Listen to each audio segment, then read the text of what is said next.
नमस्कार जय जगन्नाथ सांग मैंने आज गोटे न्यू ब्लॉग पुणी थी स्वागत करुच्ची। तो देखिपे टे खरा आज टाइम टाइम मारुची।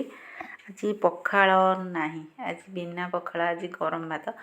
तो चलतु एवं आम रोषे स्टार्ट हो गला। तो देखिपे तो पखाल तो ना कौन करवा तो सी गरम भात को खाई नवा आज बिना पखाल दिनटा कटिब।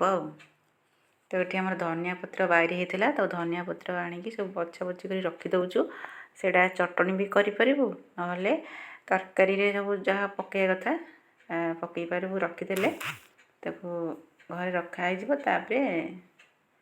जिते दरकार से पड़।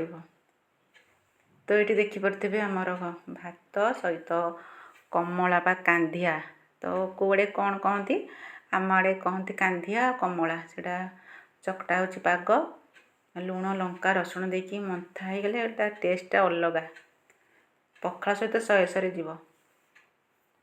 आईटा आमर भात होता डालमा होता शाग तो सबुदिन तो कुशला शाग हो बाहर जेहेतु हो सबुदिन खाया पड़ो।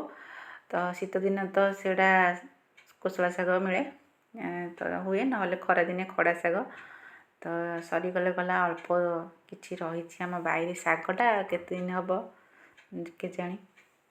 तो ये आमर आलू चकटा हो आज सिंपल खाइबा किसी भी रोषे होनी बेसी। तो ये देखिपे आलू कंचा लंका पारी कंचा लंका तो सहित पाग चकटा है। तो ये देखिपे आज एतिक ही खाइबा आमर बनी।